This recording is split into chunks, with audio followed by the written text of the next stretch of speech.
सर्वांना नमस्कार. मिलन अभी आधा अधूरा आहे या स्टोरीचे 19 एपिसोड यापूर्वीच अपलोड केलेले आहेत. कृपया ते सगळे एपिसोड ऐकण्यासाठी आपल्या चॅनलला भेट द्यावी.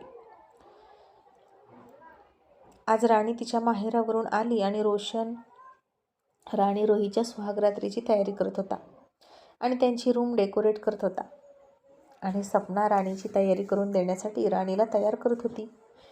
रोशन गुलाबाच्या पाकळ्या त्या बेडवर पसरताना खुश होत म्हणत होता, दादाश्री, आता बघूच तुम्ही कसे पाघळत नाही. कधीपर्यंत स्वतःवर कंट्रोल करू शकाल? मला लग्न करायचं नाही, मी लग्न करणार नाही असे सिंहगर्जना खूप वेळा ऐकली तुमची, पण फायनली तुम्ही लग्न केलं. आता लग्न केलं म्हटल्यावर हनीमूनसुद्धा करावाच लागणार. मग तुमच्याही तोंडाला रक्त लागेलच. आणि रोज लवकर घड्याळाच्या काठावर उठणारे तुम्ही, बघाच आता तुम्हाला कसा उशीर होईल. मी रात्रीचा सोनमसोबत गप्पा मारतो. रोमॅन्टिक म्हणून मला बोलता ना? फालतूच्या गप्पा मारतोस, झोपत जा, वेळेवर उठत जा असं म्हणता ना. मग आता बघूच बायकोच्या मिठीत रात्रभर कोण जागतं आणि कोण उशिरा उठतं. मग मी सुद्धा तुम्हाला असाच चिडवणार. अशी रूम सजवणार आहे ना तुमची की ही सगळी डेकोरेशन बघून नाही तुम्ही पागल झाला तर चॅलेंज आणि उरलेली कसर भरून काढायला आहेतच की राणी वहिनी. आज तिला अशी सजलेली बघून तुम्ही स्वतःला विसरून जाणार आणि तुमचा ब्रह्मचार्याचा नियम मोडणार आणि तुम्ही त्यांच्या मिठीत हरवून जाणार म्हणजे जाणार. आणि हे सगळं माझ्या बाबतीत कधी होईल यार? माझी सोनम आणि मी अशा सजलेल्या बेडवर कधी येऊ असं म्हणून त्यानं खुश होऊनच त्या बेडवर छताकडे तोंड करून पडला आणि एकटाच ते रोमॅन्टिक फिलिंग घेत होता. आणि इथं सोनम असती तर किती बरं झालं असतं असं त्याला वाटलं. आणि तो म्हणाला, 1 मिनिट, मी एकटाच काय इतका रोमॅन्टिक होतोय? तिलाही थोडं रोमॅन्टिक मूडमध्ये आणूया ना असं म्हणून मग तो उठला आणि सगळ्यांचं शूटिंग काढलं त्यानं आणि त्याच्या सोनमला पाठवलं. आणि सोनम तिकडून नुसती हसत होती त्याचा वेडेपणा बघून आणि म्हणाली, रोशन, हे काय आहे? इतक्या वेड्यासारखा करतोस का? आणि रोशन म्हणाला, काय करू सोनम, मी इतका वेडा आहे ना तुझ्यासाठी की कधी तुझ्यासोबत लग्न करीन असं होतंय ग. पण आता माझ्या दोन्ही दादांचं लग्न झालं आणि आता माझा नंबर आहे. आता आपल्या लग्नाची तयारी सुरू करूया आणि तोपर्यंत इंतजार और बस इंतजार असं म्हणून त्यानं फोन ठेवला. आणि इकडे सपना राणीला घाबरवत होती आणि तिला म्हणाली, राणी, अगं सजलेली रूम वगैरे बघितली ना की पुरुष खूप बेभान होतात, आउट ऑफ कंट्रोल होतात आणि हमखास दुसऱ्या दिवशी तब्येत बिघडते मुलीची. त्यासाठी तरी आणि मूड बनवण्यासाठी तरी इतकी रूमची तयारी करायची असते. तशी राणी घाबरली आणि म्हणाली, असं काय करतात तब्येत बिघडेपर्यंत? सपना आता हसली आणि म्हणाली, तुला कळेल. आता घोडं मैदान जास्त लांब नाही. आता रोहित भाऊजी येतीलच ऑफिसवरून आणि ती डेकोरेट केलेली रूम, त्या गुलाबाच्या पाकळ्या, तो अत्तराचा सुगंध आणि सजलेली तू बघितली की रोहित भाऊजींचा कंट्रोल सुटणार आहे आणि ते तुला असं म्हणून सपना थांबायची आणि फार हसायला लागली. तशी घाबरलेली राणी म्हणाली, नाही, आम्ही ना आता बॉन्डवर लिहून घेतलेलं आहे, ते असं काहीच नाही करणार.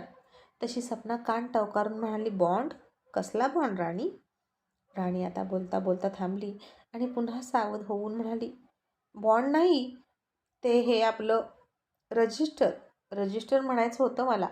आम्ही रजिस्टरवर लिहिले ना की एकमेकांना समजून घेऊ, एकमेकांना सांभाळून घेऊ, त्याविषयी बोलत होते मी. मग ते असं काही नाही करणार माझ्या बाबतीत जेणेकरून मी आजारी पडेल. ते मला समजून घेतील.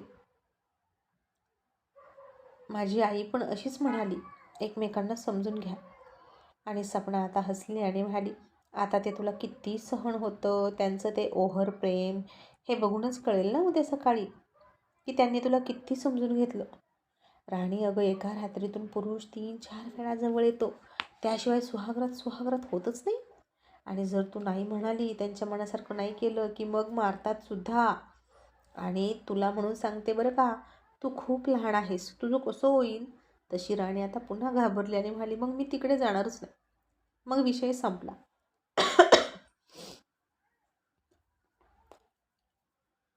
आणि सपना म्हणाली, असं कसं नाही जाणार, जावंच लागतं, नाहीतर तुला ओढून नेतील ते. राणी म्हणाली, ओढून न्यायला मी मूक जनावर आहे का, मीही माणूस आहे ना. सपना म्हणाली, तेच ना, माणूस तर आहेस पण स्त्री आहेस. बाई माणूस आणि ते पुरुष. आणि अगं पुरुष ना असेच असतात, अजिबात बायकोचा विचार करत नाहीत.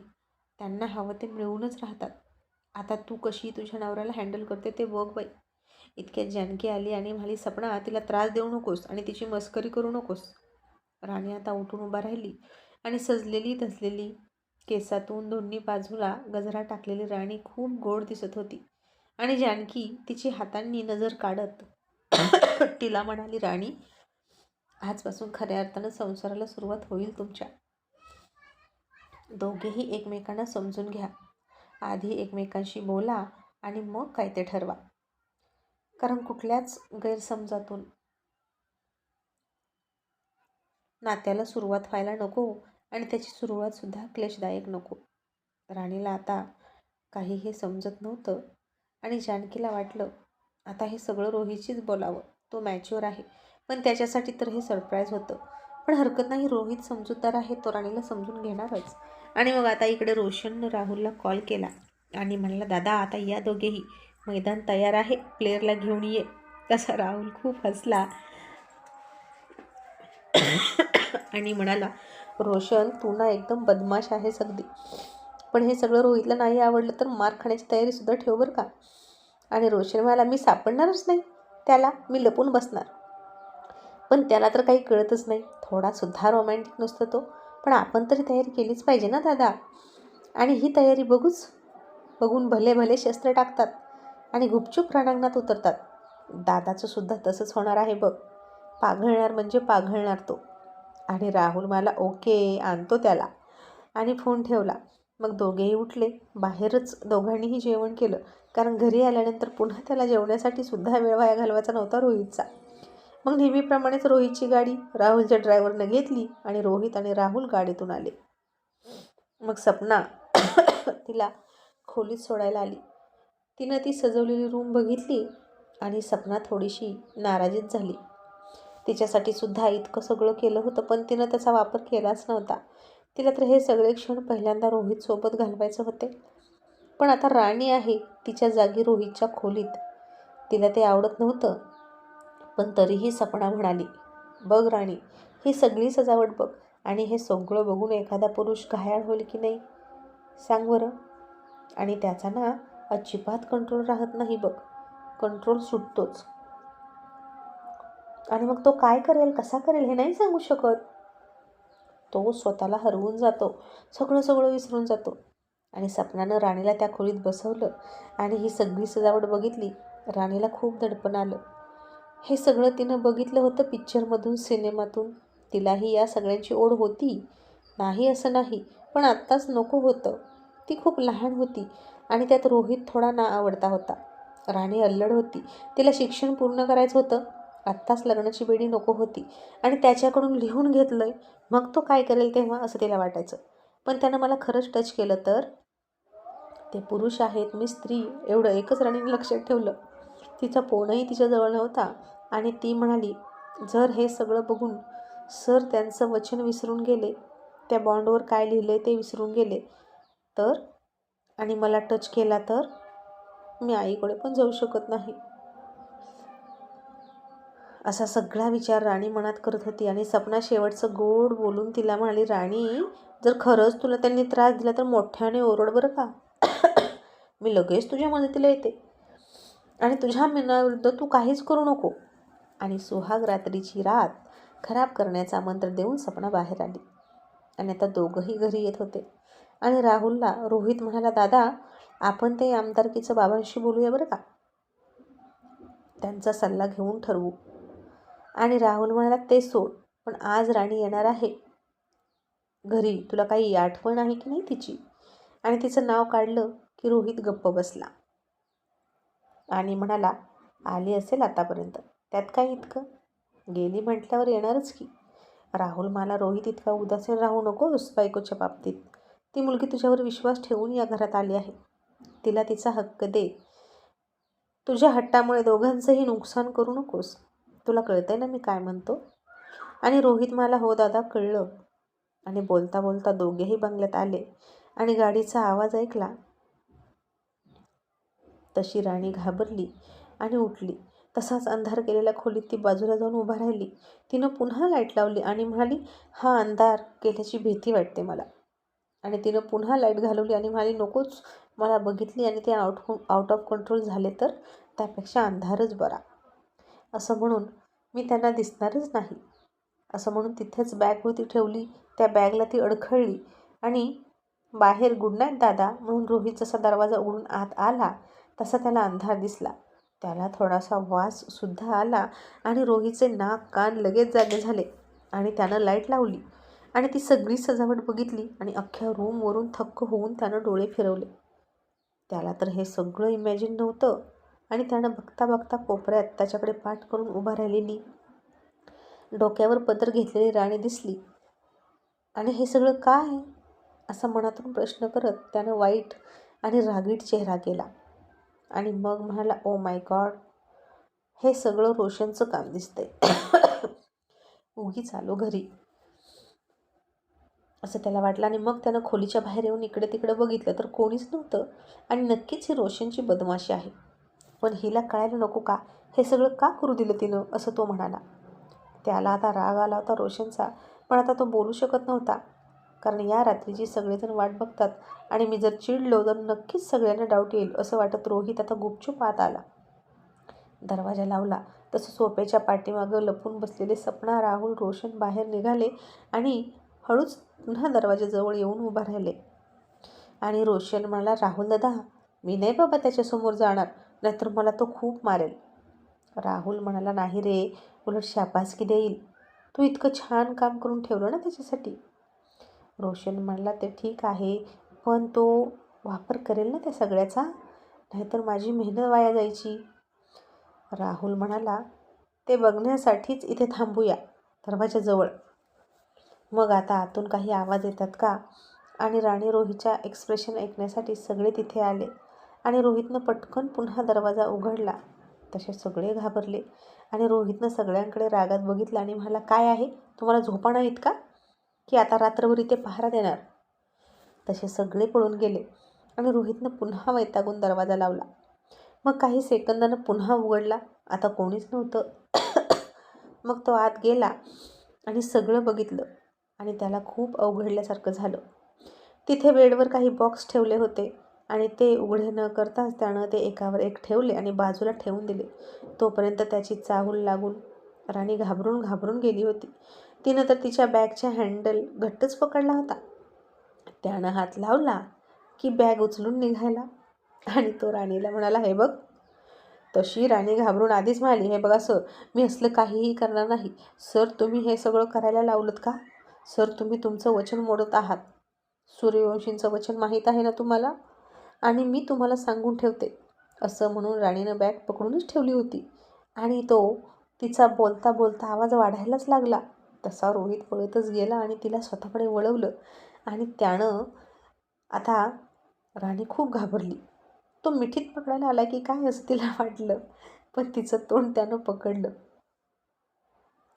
आणि त्या स्पर्शानं राणी शहारली.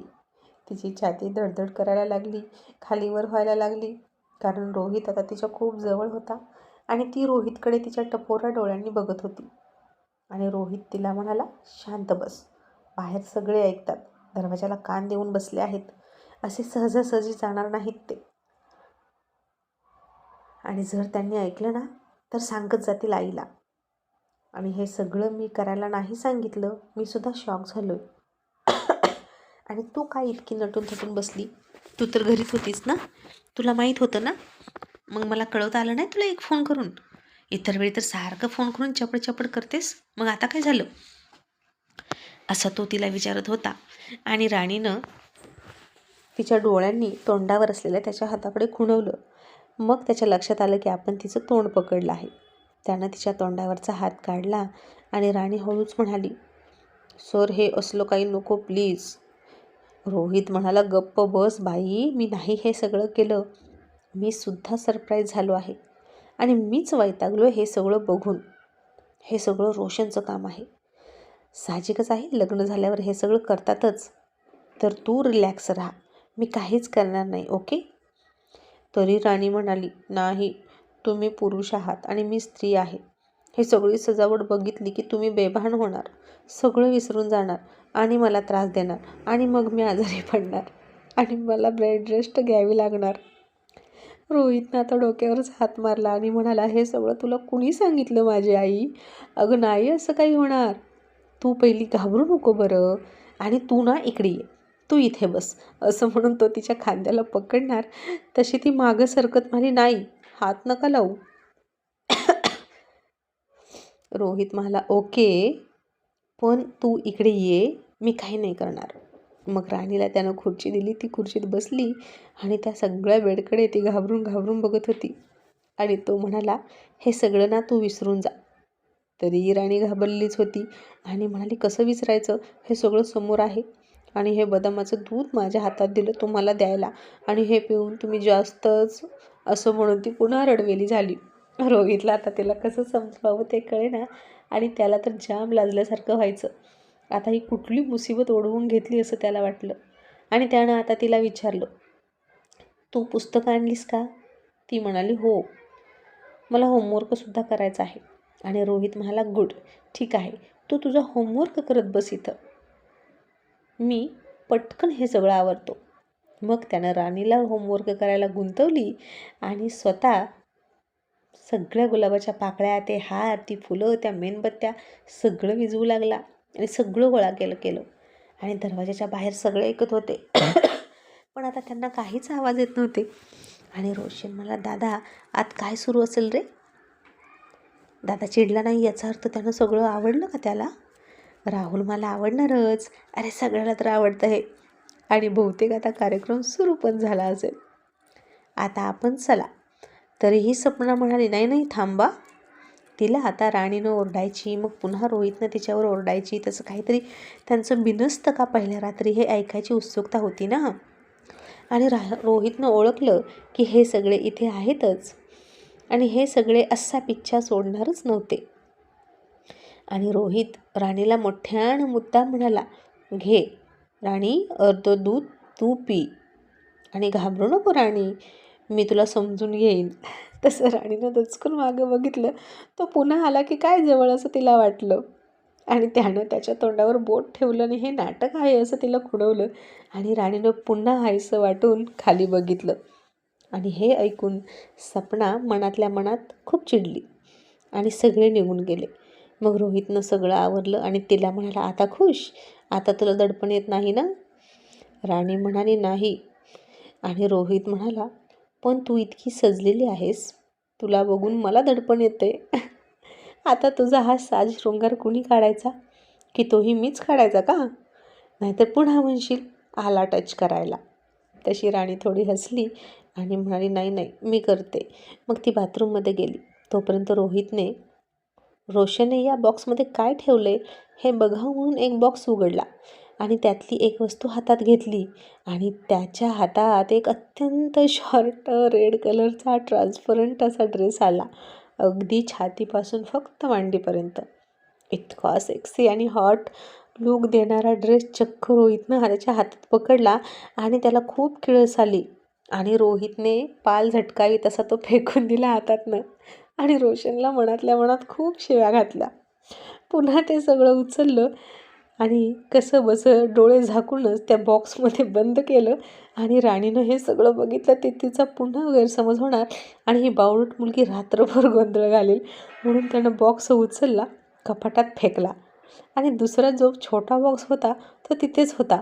त्यानं तो पुन्हा उघडलाच नाही. पण आता त्यामध्ये काय आहे हे पाहणं इंटरेस्टिंग ठरणार आहे. एपिसोड आवडला असेल तर लाईक करा, शेअर करा आणि आपल्या चॅनलला सबस्क्राईब करा. थँक्यू.